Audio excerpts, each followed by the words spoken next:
presenoldeb di, addolaf di, addolaf di. Yma nawr yn gweithio yno fi, addolaf di, addolaf di. Yma nawr dy presenoldeb di, addolaf di, addolaf di. Yma nawr yn gweithio yno fi, addolaf di, addolaf di. Rwyt ti'n creu llwybrau, cadw aduniadau, gŵr y gweithiau, golau'n yswyrgwr, fynyw, dyna pwy wyt ti. Rwyt ti'n creu llwybrau, cadw aduniadau, gŵr y gweithiau, golau'n yswyrgwr, fynyw, dyna pwy wyt ti. Yma nawr, dy gyffyrddiad di, addolaf di, addolaf di. Yma nawr, iachau calonnau ni, addolaf di, addolaf di. Yma nawr, ti'n newid mywyd i, addolaf di, addolaf di. Yma nawr, yn pyr o'n nghalon fi, addolaf di, addolaf di. A rwyt ti'n creu llwybrau, cadw adunedau, gŵr y gwirthiau, golau'n y twygwch, fynyw, dyna pwy wyt ti. Rwyt ti'n creu llwybrau, cadw adunedau, gŵr y gwirthiau, golau'n y twygwch, fynyw, dyna pwy wyt ti. Dyna pwy wyt ti. Dyna pwy wyt ti. Dyna pwy wyt ti. Dyna pwy wyt ti. Dyna pwy wyt ti. Dyna pwy wyt ti. Dyna pwy wyt ti. Dyna pwy wyt ti. Yeah.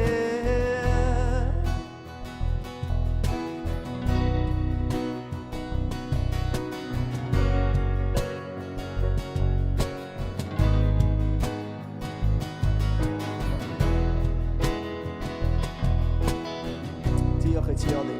Diolch i ti. Fy ngol y diffygiol, ti'n brwydro. Fy ngol y diffygiol, ti'n brwydro. Fy ffydd sydd yn siglo, ti'n brwydro. Dros o'n ni, ti'n brwydro'n ddiddiwedd. Dros o'n ni, ti'n brwydro'n ddiddiwedd. Fy ngol y diffygiol, ti'n brwydro. Fy ffydd sydd yn siglo, ti'n brwydro. Dros o'n ni, ti'n brwydro'n ddiddiwedd. Dros o'n ni, ti'n brwydro'n ddiddiwedd.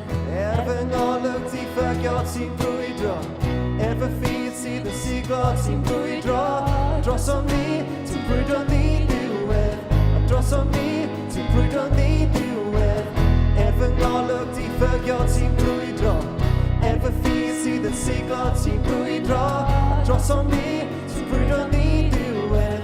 Dros o'n ni, ti'n brwydro'n ddiddiwedd. Creu llwybrau, cadw adunedau, gŵr y gwirthiau, golau'n yswygwch, fynyw, dyna pwy wyt ti. Rwyt ti'n creu llwybrau, cadw adunedau, gŵr y gwirthiau, golau'n yswygwch, fynyw, dyna pwy wyt ti. Dyna pwy wyt ti. Dyna pwy wyt ti. Dyna pwy wyt ti. Dyna pwy wyt ti. Dyna pwy wyt ti.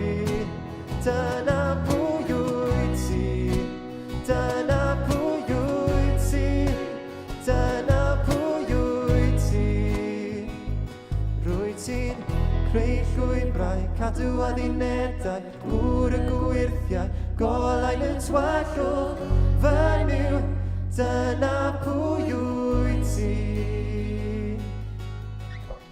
Creu gwybrau, cadw a ddinedau, gŵr y gwirthiau, golau'n y twallwch, fynyw, dyna pwy wyt ti.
Bore da pawb. Mae'n lyflu gael chi gyda ni bore yma, a dwi'n lyflu. So mae'n lyflu gweld llwyth o bobl yma yn y adeilad, a mae'n lyflu cael pawb sy'n gwylio o adre hefyd. Mae'n jyst yn braf iawn gallu dod at ein gilydd i addoli gyda'n gilydd. Felly dyna beth ni am wneud bore yma. So cyn bod ni'n dechrau gyda canu cwpl o ganeuon, newch i ni jyst cyflwyno'r amser i Dduw a cyflwyno ein hunan i Dduw o'r newydd. Felly, os chi eisiau codi, newn ni cyflwyno'r amser mewn bach o weddi, a wedyn newn ni canu. Os ydych chi eisiau codi, a newn ni jyst cyflwyno'n hunan i Dduw. Felly, Duw, diolch cymaint am y bore newydd yma, a'r tywydd mor lyflu. Diolch bod ni'n gallu dod at ein gilydd i addoli ti. Helpa ni jyst, syllu arna ti bore yma, fel bod ni'n gallu profi dy gariad, dy ffyddlondeb, jyst pwy o'i ti o'r newydd yn ein calonau ni bore yma Arglwydd. So, dyn ni'n gofyn i ti jyst i agor y llygaid o'n calonau ni i allu weld ti bore yma. Yn dy enw di, dyn ni'n gweddio. Amen.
Diolch bod ti'n Dduw mor dda.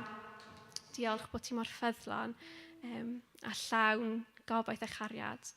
So Arglwydd ni di jyst derbyn ein fel bore yma a jyst helpu ni cadw ein llygaid arno ti am weddill ein amser bore yma i ni allu profi ti o'r newydd bore yma. Yn dy enw di ni'n gweddio. Amen.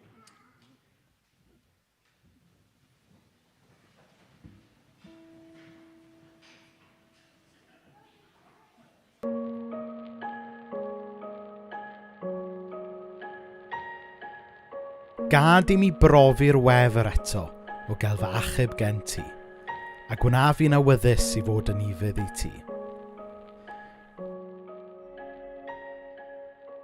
Rydym ni'n byw trwy amseroedd na welwyd ers sawl cenhedlaeth. Wedi profi pandemig byd-eang cyntaf ers canrif, a gofid ein bod ni ar drothwy hyn allai fod yn drydydd rhyfel byd. Ar ein aelwydydd mae'r wasgfa ariannol a gofid am wahanol faterion yn effeithio ni gyd mewn gwahanol ffyrdd. Wrth wynebu hyn, mae'n hawdd i'n dycnwch a'n ffydd gael ei erydu nes bod bron dim ar ôl. Dyna pam ein bod ni yng Nghaersalem yng nghanol tymor o geisio Iesu o'r newydd, i ni gael, fel mae'r salmydd yn dweud, brofi'r wefr eto o gael ein achub gen ti. Ymunwch gyda ni wrth i ni barhau gyda'r thema yma trwy dymor y grawys tuag at y Pasg. Yn ein oedfaon fore Dydd Sul, yn ein grwpiau cymuned, ond hefyd mewn 2 noson o brofi ac addoli. Y cyntaf ohonyn nhw, nos Sul y 6 o Fawrth, am 6:30, yr ail ohonyn nhw, nos Sadwrn y 9 o Ebrill, eto am 6:30. Bydd yr ail noson yn ben llanw 4:20 o weddi yn rhedeg o'r nos Wener. Bydd yna nifer o gyfleon eraill hefyd i uno gyda ni mewn gweddi. Felly dewch ar y daith gyda ni, gyda chalon agored a syched i gyfarfod Crist a profi'r wefr.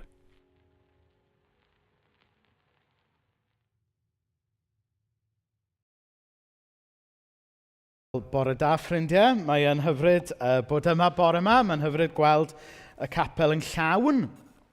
Jyst i esbonio'n sydyn iawn beth yw'r deal efo masgiau. Ers dydd Llun, does dim rhaid gwisgo masgiau mewn lle o addoliad, ond wrth gwrs, os ydych chi'n fwy cyfforddus i gario ymlaen i wisgo masg, mae croeso i chi wneud. A gai jyst gofyn yn garedig i chi fod yn sensitif, falle bod yna rai pobl dal yn bod yn fwy gofalus na ydych chi falle'n dewis bod.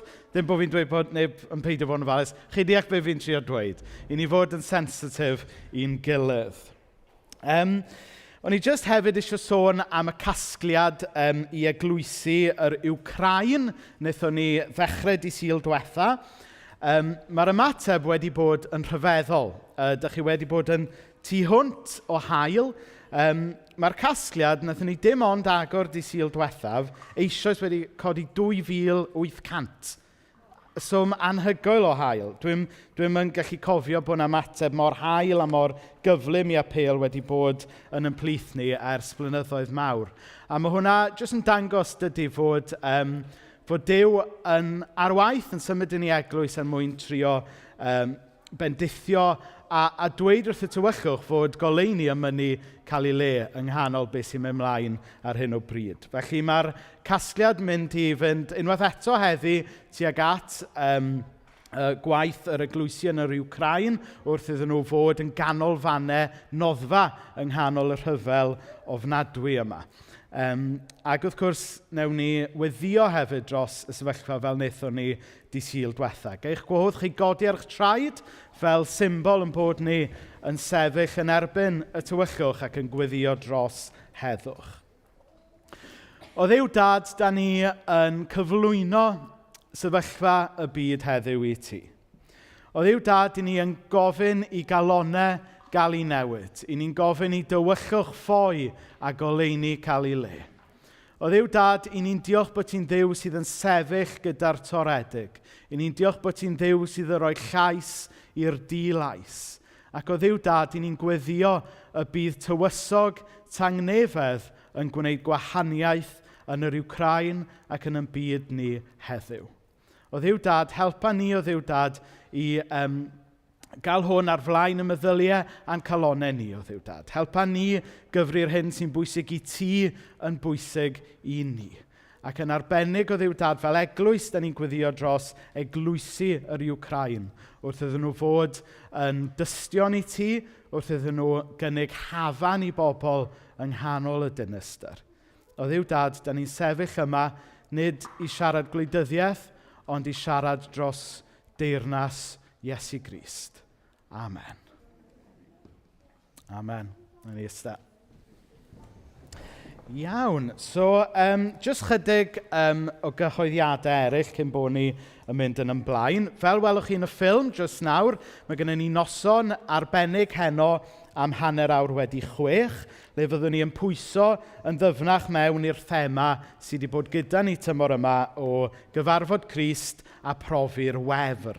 Fydd e noson, fydd yn bennaf yn canolbwyntio ar addoli a gweddi, a dyma fydd y thema bydd gyda ni'n arwain fyny at y Pasg nawr. Felly, mae croeso cynnes i chi ddod heno a gwrandewch hefyd am gyfleon hefyd i fynd ar y daith weddi gyda ni. Mae Mena yn mynd bob bore dydd Gwener i Ben Twtil i weddio. So mae croeso cynnes i chi ymuno gyda hi, a dwi'n meddwl ath Mari wrthos diwetha, so gret. A os oes gyda chi syniad, peidiwch disgwyl i fi fel gweinidog yn y tîm arwain ddod lan y syniadau. Dewch y syniad, rhedwch gyda fe, rhannwch am y syniad. Da ni eisiau mynd ar y daith yma gyda'n gilydd. Yr ail beth o'n i eisiau cyhoeddi oedd pythefnos i heddiw, so Mawrth 22, dwi'n meddwl, neu Mawrth 20, be bynnag. Nid Dydd Sul nesaf, Dydd Sul wedyn. A mae yna groeso i bawb aros ymlaen ar ôl oedfa'r bore i ni gael picnic gyda'n gilydd yn y capel. So mae hwnna'n mynd i fod yn hyfryd i ni gael mwynhau y cymuned a cymdeithas gyda'n gilydd. So pythefnos i heddiw ar ôl oedfa'r bore, croeso cynnes i bawb aros ymlaen i fita picnic gyda'n gilydd. So dwi'n meddwl newn ni weddio dros y plant. Dwi'n gweld Siw fyna yn barod. So be mae'r plant yn neud bore yma, Siw?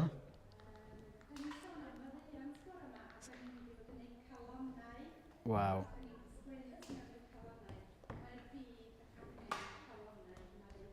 Ie, waw. So bore yma, da ni'n mynd i sôn am faddeuant efo'r plant a calonau, a mae'r byd angen calonau maddeugar. Thema amserol iawn i'r plant. So, newn ni jyst cael gair o weddi byr dros y plant wrth cyn bod nhw'n mynd lawr grisiau. O Dduw Dad, da ni'n diolch am y plant sydd yma bore yma. Da ni'n gofyn i ti fendithio eu hamser nhw. Da ni'n diolch am yr arweinwyr sydd efo'r plant. A ni'n gofyn i ti gyffwrdd pob un ohono ni gyda dy gariad di ac i Arglwydd. Ni'n gofyn y bod y byd i gyd yn profi mwy o ysbryd maddeugar ar hyn o bryd. Amen. Amen. Iawn. So mae'r...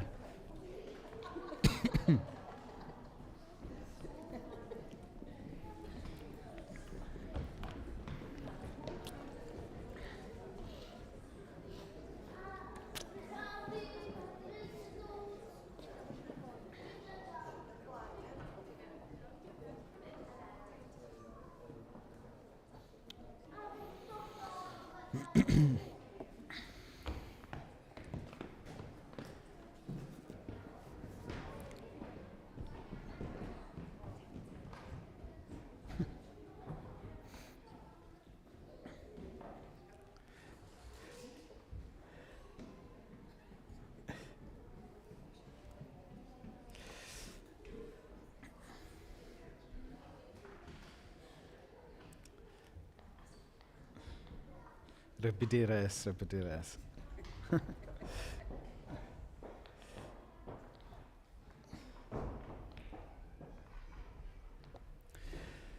So, gret. So, dyna ni. So, da ni yn parhau bore yma efo'n thema cyfarfod Crist, profi y wefr.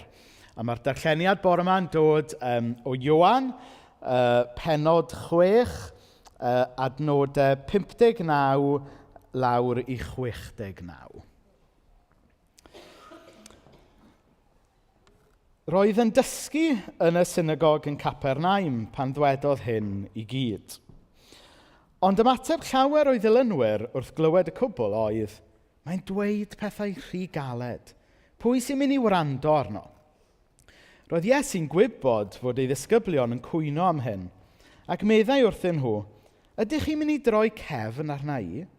Sut fydd hi pan welwch i fi mab y dyn yn mynd i fyny i lle roeddwn ni o'r blaen? Ysbryd Duw sy'n rhoi bywyd.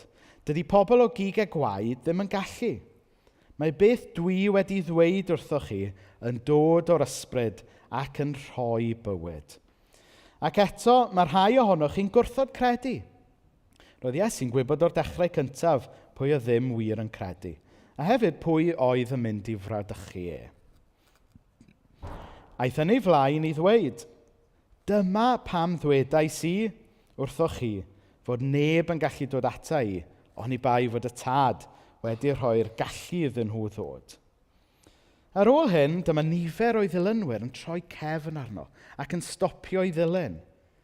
Dych chi ddim yn ei adael hefyd ydych chi, medda Iesu wrth y 12 disgybl. Arglwydd, at bwy iawn ni, meddai Seimon Pedr. Mae beth rwy ti'n ei ddweud yn arwain i fywyd tragwyddol. Dyn ni wedi dod i gredu, a dyn ni'n gwybod mai ti ydy un sanctaidd Duw. Wel, hanes diddorol, hanes hyfryd eto. Ac a'r gair dyn ni'n mynd i aros am yfyrio arno bore yma yw be mae Pedr yn dweud, arglwydd at bwy awn ni. At bwy arall gallwn ni droi. Ar ddiwedd pennod 6, mae'r hyn mae Iesu yn dysgu yn peri nifer o bobl i deimlo'n anghyfforddus. Mae fe'n arwain lot o'i ddilynwyr i adael a ffoi a rhedeg i ffwrdd. Ac yn adnod 50, o'n i'n gweld pam. Maen nhw'n meddwl, mae'n dweud pethau rhy galed, pwy sy'n mynd i wrando arno. Maen nhw'n meddwl bod Iesu ddim wedi cael y memo bod rhaid bod yn slick a soft. O Iesu falle yn pregethu pethau rhy radical i rai pobl. O rai pobl falle wedi cyfri y gost o ddilyn Iesu a gweld bod yn rhy ddrud iddyn nhw. O pobl falle eisiau y melys heb y sir. Ac i chi fel fi, gath i magu'n watch o Come Home Midfield. Chi'n cofio doethineb mawr Walter Thomas bod bywyd fel pryd o fwyd Chinese, ni cheir y melys heb y sir. Ond o ddifri, mae dilyn Iesu'r un peth. I ni falle eisiau dim ond y melys. A pan mae pethau anodd yn codi yn y daith, ydyn ni'n rhy aml falle yn rhedeg i ffwrdd. Heb ddeall bod y pethau anodd yn rhan o'r daith, yn rhan o'r alwad i ddilyn Iesu. Un o ddirgelion ffydd yw fod yr efengyl Gristnogol, contrary to common belief, dyw e ddim ynglyn â cael yn achub o ddioddefaint, o leia ddim yn syth, ond mae ynglyn â cael yn achub trwy ddioddefaint, yn arbennig dioddefaint Iesu. A mae'r Beibl yn dweud bod ni fod dilyn yr un llwybr a gerddodd fe. A dyma oedd Iesu'n dysgu, a dyma pam oedd pobl yn dweud fan hyn, mae e'n dweud pethau rhy galed, pwy sy'n mynd i wrando arno. Ond wrth gwrs, oedd pobl heb weld y darlun mawr. Oedd pobl heb weld y persbectif tragwyddol, heb weld bod y foment anodd yma yn arwain i fywyd newydd. Bod mynd trwy'r bennod anodd yma yn arwain i dragwyddoldeb gwell. Ac ar ôl i rai o'r disgyblion cael wobl a gadael, mae Iesu'n gofyn i'r ychydig rai sydd ar ôl. Dych chi ddim yn ei adael hefyd, ydych chi? A mae Pedr fwy na thebyg yn torri galon ar ôl gweld gymaint o'i gyd disgyblion yn ffoi. Mae'n dweud, wel arglwydd, at bwy iawn ni. At bwy arall allwn ni droi. Oherwydd mae beth wyt ti'n ei ddweud yn arwain i fywyd tragwyddol. Dyn ni wedi dod i gredu, a dyn ni'n gwybod mai ti ydy un sanctaidd Duw. Nawr, dwi ddim yn gwybod lle mae bywyd wedi mynd â chi dros y misoedd diwetha, dros y blynyddoedd diwetha. Wel, gynnau hunch efo rhai ohonoch chi. Ond eto, da ni yn rai sy'n byw bywyd y dirgel yn aml, dydyn, yn mynd ar deithiau ffydd, da ni falle'n gallu cuddio o bobl eraill. Falle eich bod chi wedi mynd trwy amser anodd. Falle eich bod chi wedi wynebu amheuon. Falle bod yr eglwys wedi eich gadael chi lawr. Falle bod yna rhyw Gristion wedi eich gadael chi lawr ac wedi peri chi gael rhyw wobl yn eich taith ffydd. Falle bod chi wedi gweld bod un math o Gristnogaeth nath roi bywyd i chi mewn un cyfnod o'ch bywyd, ddim beth oeddech chi'n meddwl oedd e'n mynd i fod, a bod e wedi'ch gadael chi lawr, a bod chi nawr falle yn chwilio am rwle i roi gwreiddiau newydd a gwreiddiau dwfn. Neu falle fod y profiad o fyw trwy'r pandemig wedi chalrwen chi i ofyn cwestiynau oeddech chi byth yn meddwl byddech chi yn ei gofyn. Falle bod y pandemig wedi eich arwain chi i ail-ystyried blaenoriaethau yn eich bywyd. Neu falle'n fwy urgent wythnos yma, bod byw yng nghysgod be alle fod yn drydydd rhyfel byd yn neud i chi ofyn cwestiynau sylfaenol eto ynglyn â cyfeiriad eich bywyd, ynglyn â chem eich ffydd, ac yn wir beth sy'n mynd i ddod o'r byd yma o gwbl. Hynny yw, be dwi'n trio dweud yw, mae yna lot o resymau dilys pam yn bod ni weithiau yn cael wobl pam mae'n dod i gwestiynau ffydd.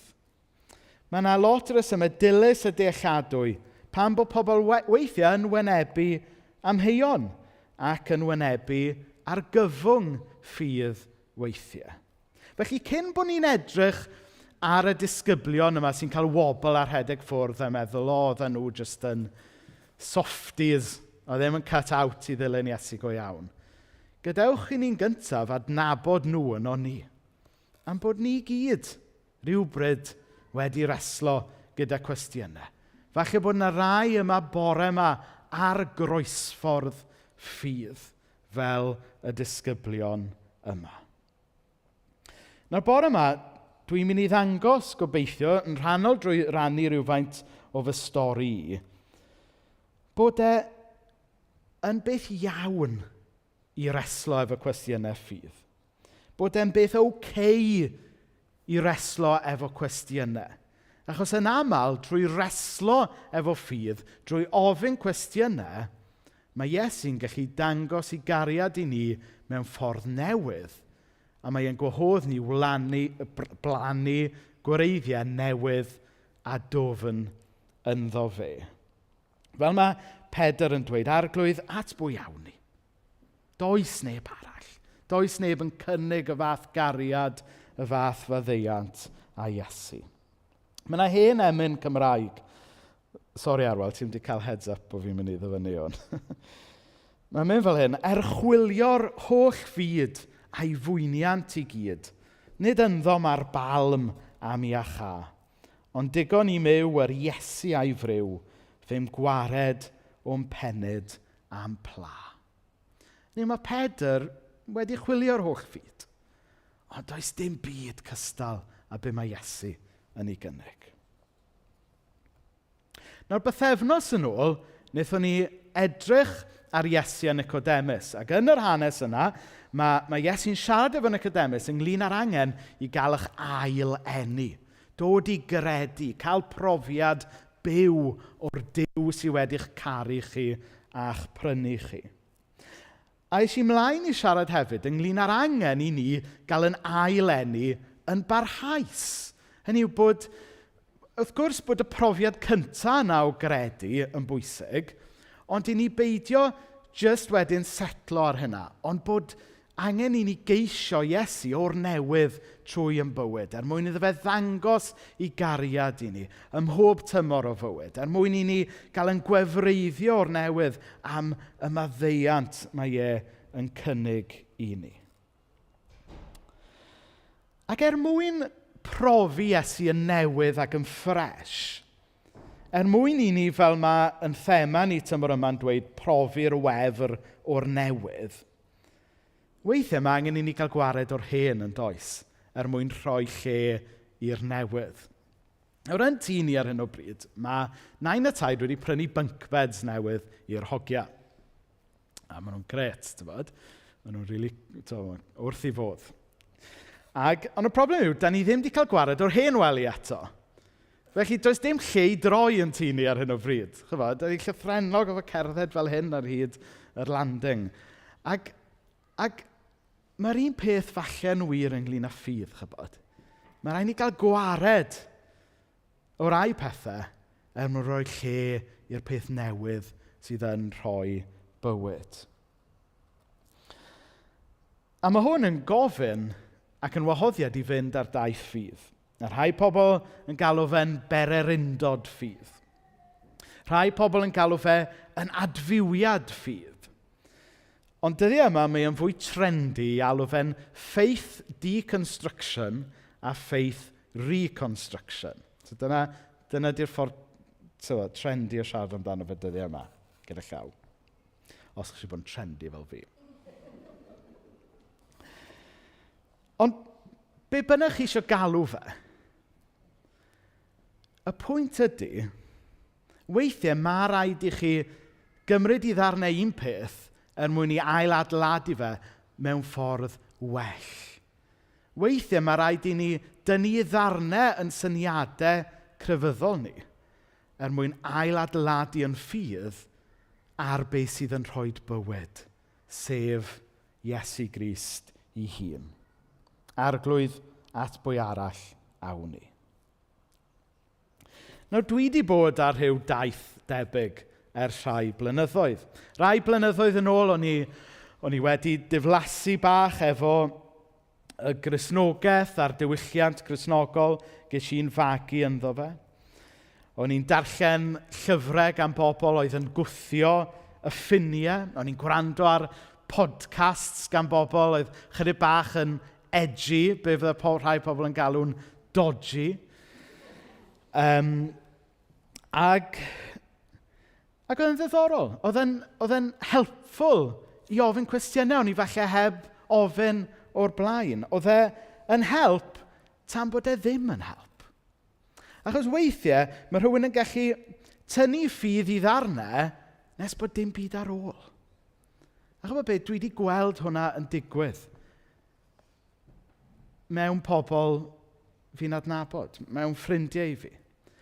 Bod nhw yn deconstructio'u ffydd yn llwyr nes bod dim byd ar ôl. Nid dyna dwi'n annog chi wneud bore yma. Ond yn edrych, dwi yn rhoi gwahoddiad i chi dynnu ddarnau mwyn ail-adeiladu yn Iesu. Dwi'n eich gwahodd chi i fentro ar daith ffydd mwyn dod yn ôl i weld Iesu yn ffres ac o'r newydd. Dwi'n eich gwahodd chi falle i edrych ar eich ffydd chi, ar eich Gristnogaeth chi, a gweld pa bits and bobs diwylliannol da chi wedi pigo lan ar yr ffordd. Pa bethau allwn ni cael gwared ohono mwyn rhoi mwy o le i Iesu.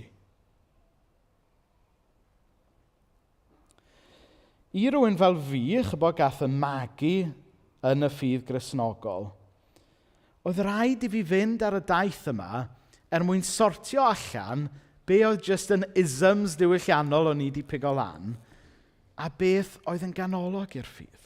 Dwi ddim wastad yn amlwg, ond i bai bod chi'n reslo gyda fe. Mae yna lot o bobl falle gyda rhagfarn yn erbyn Cristnogaeth. Yn aml fyddai'n siarad efo pobl neu'n darllen pethau gan bobl a maen nhw'n esbonio y Duw dyn nhw methu credu ynddo. A dwi'n aml yn meddwl, dwi ddim yn credu yn y Duw yna chwaith. Yn ei weithiau mae rhaid i ni deconstructio syniad o Dduw mwyn gweld y Duw yn Iesu Grist sydd yn caru ni. Os da ni'n gweld taith ffydd fel rhywbeth sy'n mynd â ni yn ddyfnach, yn gyfoethocach mewn i gariad Iesu, yna mae'n rhywbeth da.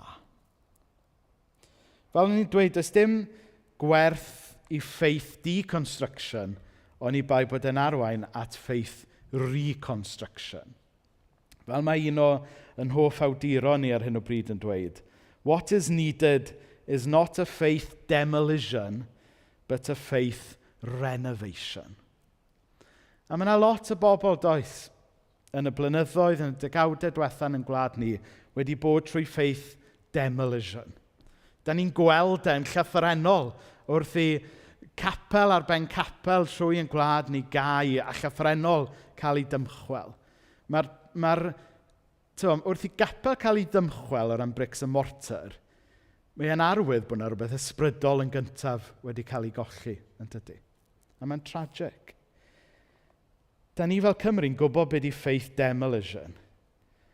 Ond yn yngweddi yw yn bod ni yn dod i wybod hefyd beth i faith renovation. Yn bod ni yn ail-adeiladu yn ffydd mewn ffordd ffres a newydd yn Iesu. Yn bod ni fel Pedr yn dod i'r lle yma, rydyn ni'n gweld, wel, Arglwydd, at bwy arall awn ni. Mae beth rwy ti'n ei ddweud yn arwain i fywyd tragwyddol. Dyn ni wedi dod i gredu, a dyn ni'n gwybod mai ti ydy un sanctaidd Duw. Felly sut i ail-adeiladu eich ffydd?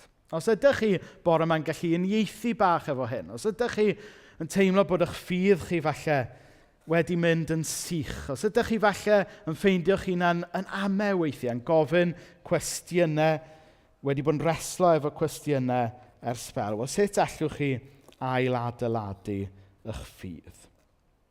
Wel, y peth cyntaf i wneud ydy peidio bod ofn y daith. Mae'r Beibl yn llawn hanestion am bobl yn mynd ar daith. Weithiau, heb wybod yn iawn, le mae'r daith yn mynd. Wel, does dim rhaid i ni fod cweit mor risgio hynny, achos ni'n gwybod fod y daith, os yw yn cael ei wneud yn yr ysbryd cywir, yn arwain i ffydd newydd a dyfnach yn Iesu. I fi yn bersonol, mi oedd cael gwerthfawrogiad newydd o'r Beibl yn bwysig.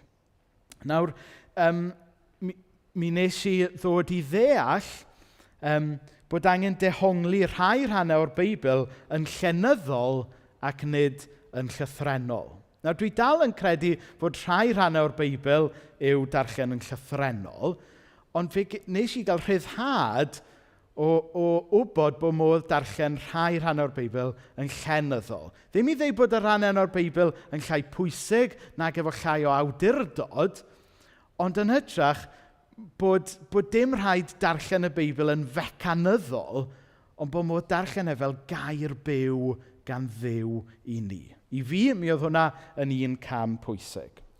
Rhan arall pwysig ar yn nhaith ysbrydol i, oedd dod i rhyw ddealltwriaeth newydd a fwy llawn o'r atgyfodiad. Oedd dod i weld perthynas yr atgyfodiad gyda'r gobaith Cristnogol fod Duw yn y busnes o greu nefoedd newydd a deuar newydd yn lightbulb moment i fi.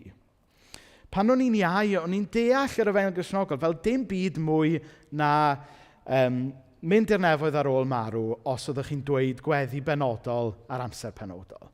Dwi dal yn credu yn y gobaith tragwyddol, a dwi dal yn credu fod yn bwysig i ni gyffesu yn pechodau i Dduw mwyn derbyn y fyddeiant. Pidwch cael fi'n wrong. Ond mae gymaint mwy na hynna i'r gobaith ar Efengyl Cristnogol hefyd. Mae Duw yn addo creu nefoedd newydd a deuar newydd.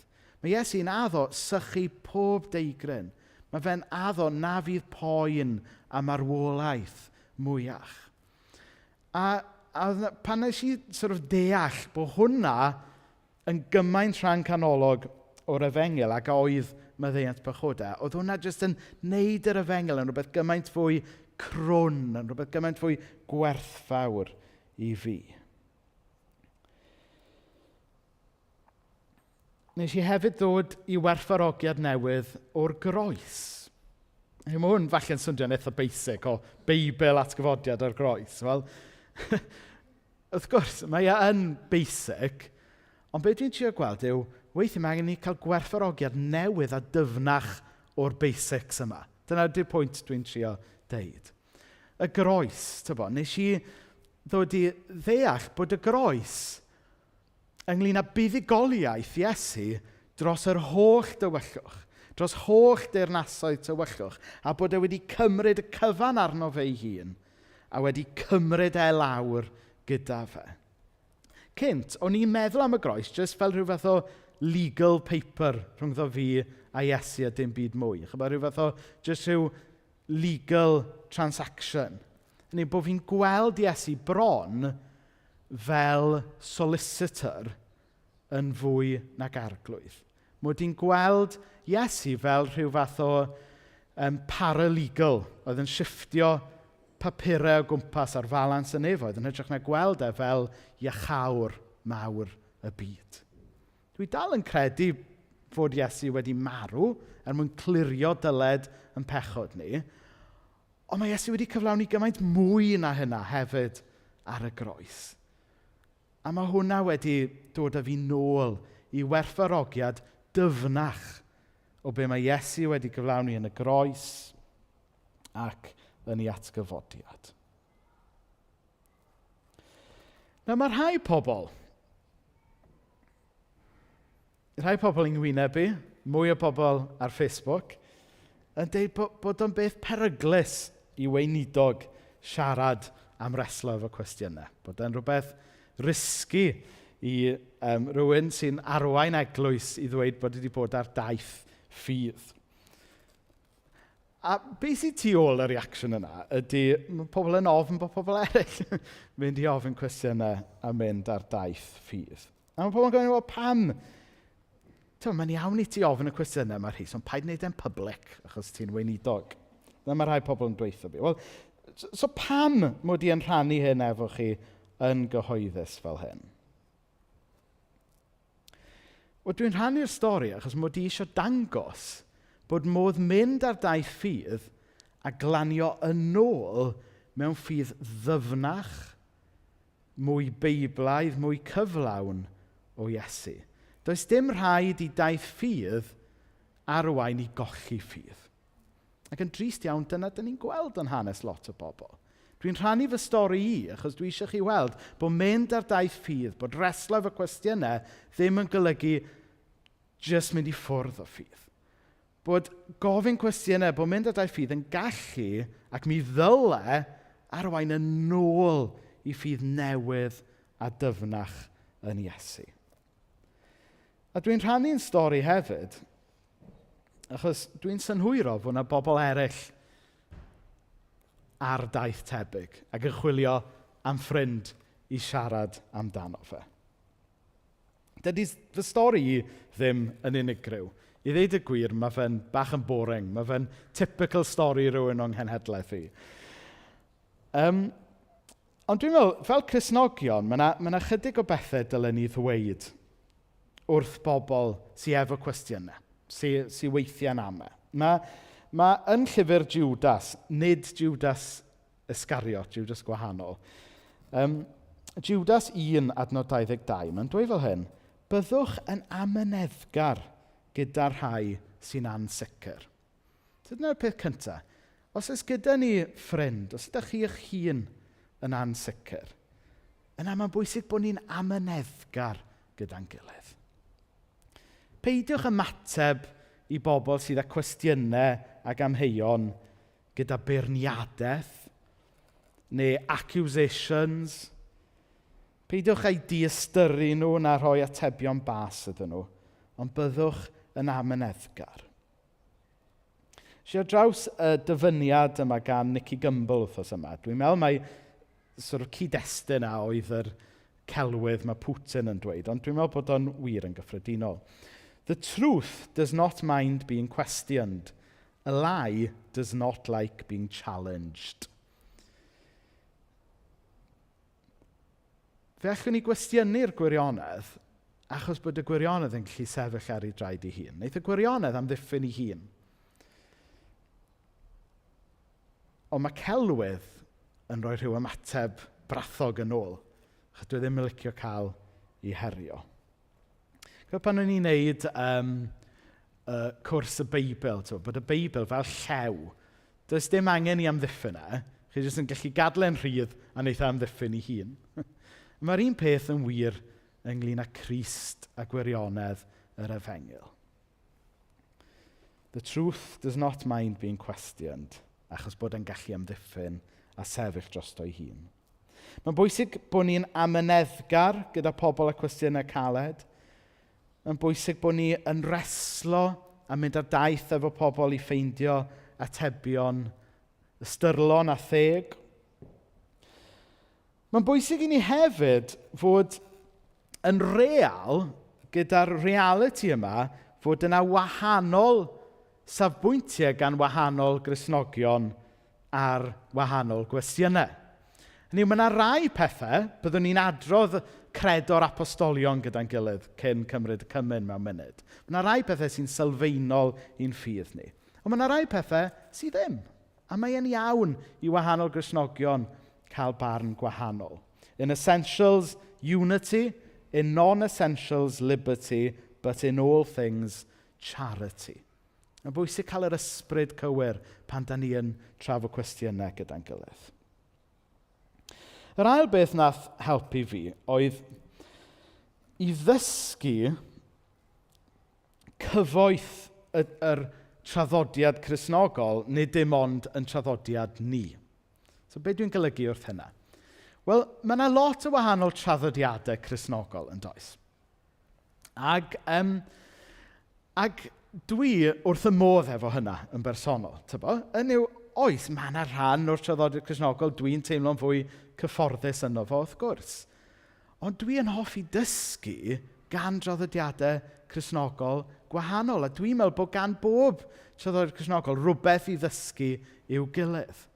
Felly wrth fynd ar berer undod ffydd, falle bod yr nigl yma sydd gyda chi, bod yr ateb ddim wedi cael ei ffeindio yn eich traddodiad Cristnogol chi. A bod chi angen edrych falle i traddodiad Cristnogol gwahanol i sgratio yr itch penodol yna. A mae hynna yn oce. Mae'n bwysig bod ni'n rhoi atebion cymhleth i gwestiynau cymhleth.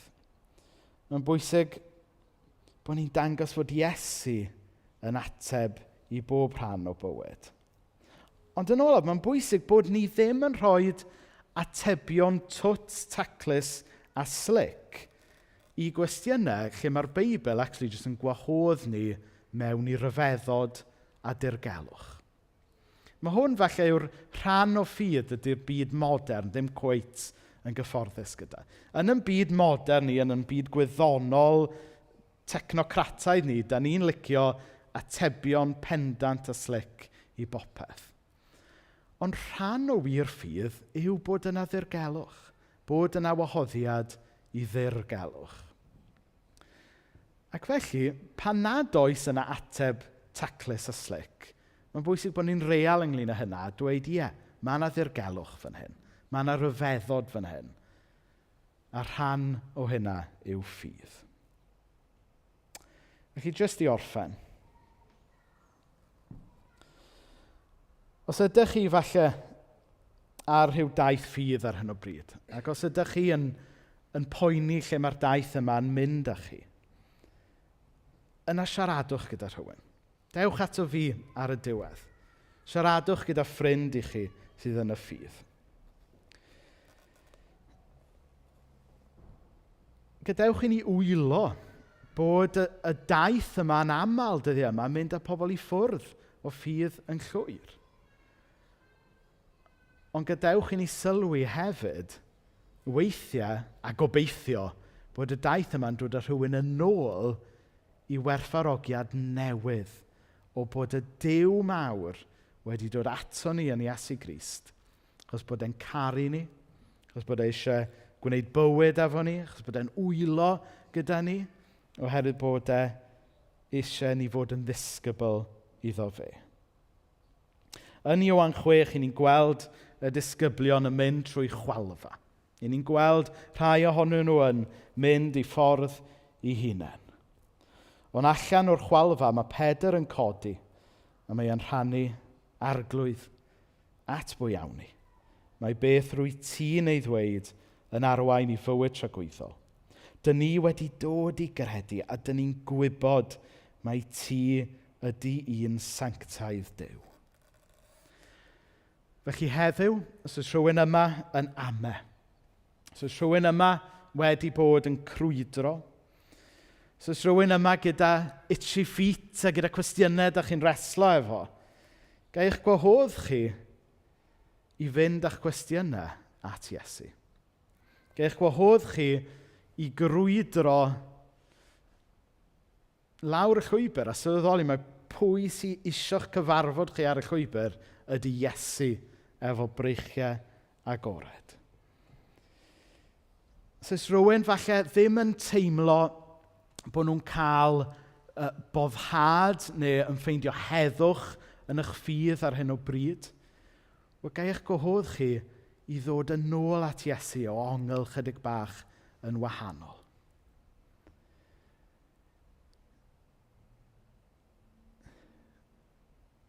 Iesu, Iesu, rwy ti yn ddigon.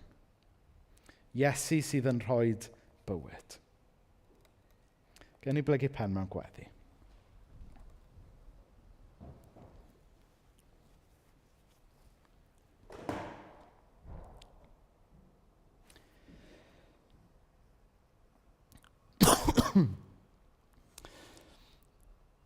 Arglwydd Dad, da ni yn diolch i ti am yr hanes yma. I ni'n diolch am y sialens mae e'n cynnig i ni o Dduw Dad. Fod yr alwad i dy ddilyn di ddim wastad yn alwad hawdd. O Dduw Dad, mae'n calonau ni'n drwm wrth feddwl am y disgyblion yn yr hanes yma nath droi cefn a ffoi o Dduw Dad. Ac o Dduw Dad, mae'n calonau ni'n drwm wrth feddwl am ffrindiau teulu ni heddiw sydd falle yn gwneud rhywbeth tebyg. Ond o Dduw Dad, helpa ni fod yn onest efo ti, helpa ni fod yn onest efo'n hunain, onest gyda'n gilydd, yn bod ni gyd weithio o Dduw Dad a cwestiynau. Fod yna amheuon yn dod ar draws yn llwybrau, ni gyd o Dduw Dad. Ac o Dduw Dad, helpa ni felly fod fel Pedr. Yng nghanol yn crwydro ni, yng nghanol yn cwestiynau ni, helpa ni weld o'r newydd bore yma, mae yno ti mae bywyd. Yno ti mae cariad, yno ti mae maddeuant. Arglwydd at bwy arall yr awni. Mae beth rwy ti neu ddweud yn arwain i fywyd tragwyddol. Dyn ni wedi dod i gredu a dyn ni'n gwybod mai ti ydy un sanctaidd Duw.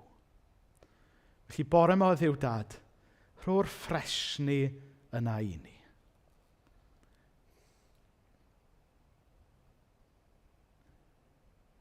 O Dduw Dad, rho fywyd newydd i ni. Dangos dy hun mewn ffordd wahanol i ni bore yma. Sigla ni allan o'n trwmgwsg falle, mwyn iddyn ni gyfarfod ti o'r newydd bore yma. Amen. So os ydych chi bore yma yn credu ac yn ddisgybl i Iesu, neu os ydych chi eisiau ail-gysegru, ail-gyflwyno chi na'n Iesu, neu gyflwyno chi na'n Iesu am y tro cyntaf bore yma, wel, mae gyda ni swper yr arglwydd bore yma fel dathliad i ni fwynhau gyda'n gilydd. Da ni'n mynd bach yn wahanol bore yma. I haven't planned this. So, os ydych chi, mae'r band mynd i ddod fyny i'n arwain i mewn addoliad, so mae hwnna'n mynd i fod ongoing. A wedyn, os ydych chi eisiau dod ymlaen i gymryd swper yr arglwydd, gewch chi wneud hynny. Basically, mynd i wneud fel Anglicans, dyna dwi'n trio dweud. Ond obviously, peidiwch gyd rysio'r un pryd, achos mae rhaid ni cadw pellter cymdeithasol. a wedyn bydd y band yn arwain etholiad yn y cyfamser. So, allai bydd chi wneud y gan cwpl o weithiau, ie. So, fel o'n i'n deud, da ni'n bobl sydd falle efo profiadau gwahanol, da ni'n bobl sydd falle wedi dod at Iesu gyfeiriadau gwahanol. Da ni falle yn bobl sydd â barn wahanol ar rai pethau. Ond fel eglwys, mae'n bwysig bod ni ar yr un tudalen pan mae'n dod i'r pethau pwysig.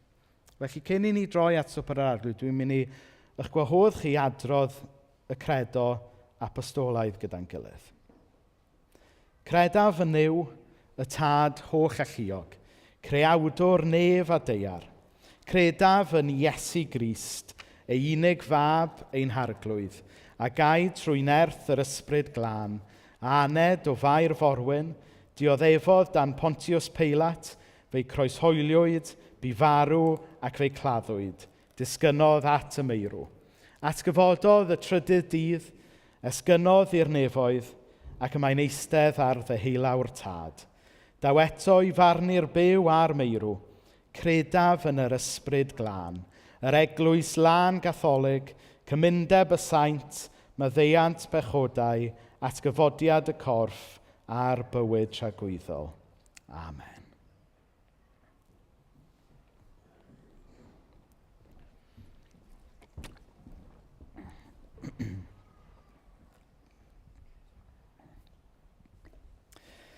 Felly, ffrindiau, dyma fwrdd Duw, nid yr eglwys.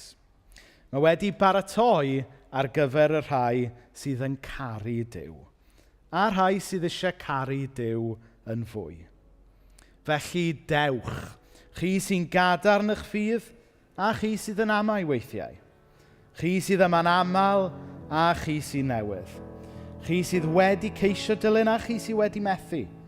Dewch, nid am fy mod i yn eich gwahodd, ond oherwydd mae Duw sy'n gwneud. Ac ewyllus Duw yw y bydd pawb sydd yn ei geisio yn ei gyfarfod yma heddiw. Felly wrth i ni addoli nawr, croeso i chi ddod ymlaen i gymryd y bara a'r gwin yn eich amser eich hun. Iawn.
ti, Iesu Grist, fy ngobaith byw.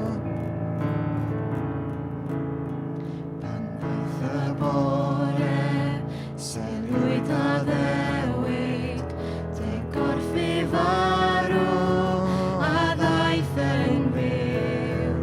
Ar ôl tawelwch, y llew a rio, does gan y byr ddim hawl arna i. Pan ddaeth y bore, sefydlwyd a ddewid, dy gorffi farw, a ddaeth yn byw. Ac o'r tawelwch, y llew a rio, does gan y byr ddim hawl arna i.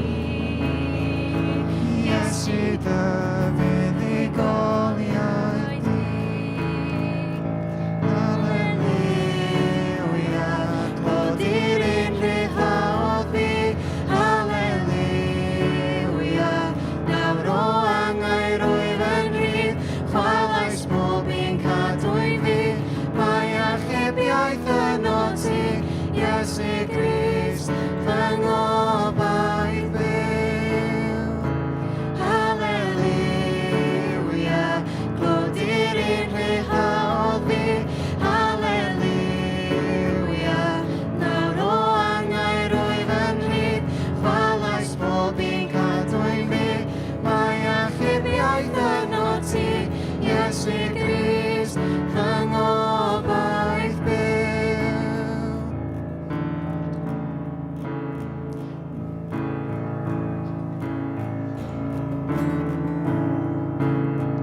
Mor fawr y bwlcha, fi unwaith rhyngor, mor fawr y mynydd, ti hwn ti ni. Mewn anobaith, ei droes i'r nefoedd, gan ddweud y enw yn y nos. Ar ffrwy'r tywallwch, daeth dy haelioni, chwalodd pysgodion meddai ni. Ac waith o'r ffennoedd, y ddiwedd Sion, Iesu Grist, fy ngobaith byw.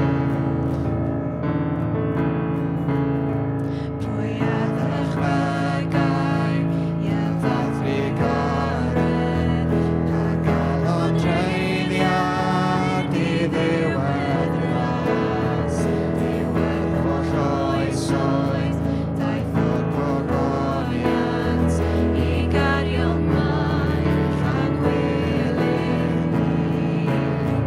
Yn croes lefarol, rwy wedi maddau, brenin brenhinoedd a wal y mi.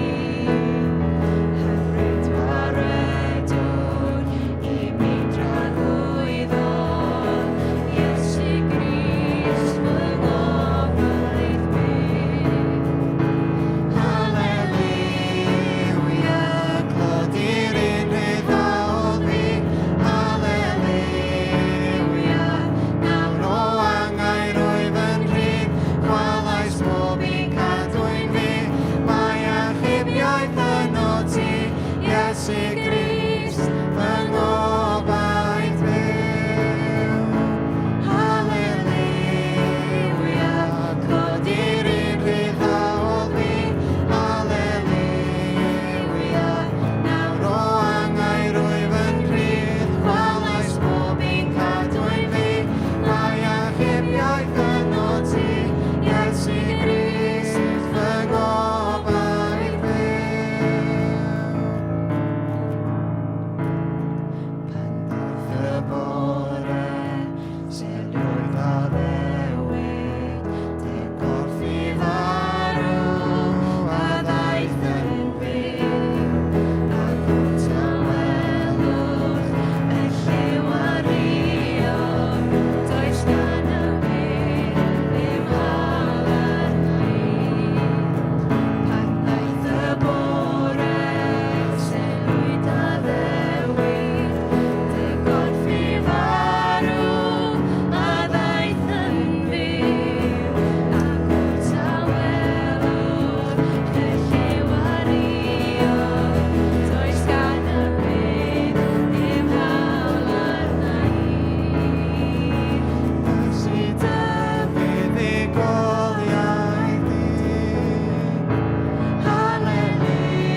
dewch ni orffen trwy adrodd y gras dros ein gilydd.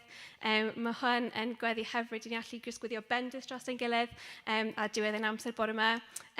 Pobl yn hoffi wneud hyn yn wahanol, rai pobl yn hoffi edrych o gwmpas, ydyn nhw'n wneud e, rai pobl ddim. Teimlwch yn rhydd ni beth bynnag dych chi'n cyfforddus gyda, ond jyst bod chi'n gwybod, os dych chi'n newydd chi'n wondro beth sydd yn digwydd, ond mae jyst y cyfle ni jyst gwyddio bendith dros ein gilydd. So, dewch ni adrodd gan ein gilydd. Gras ein harglwydd Iesu Grist, a chariad Duw, a chymdeithas yr ysbryd glân, a fyddo gyda ni oll, o'r awr hon, hyd byth. Amen.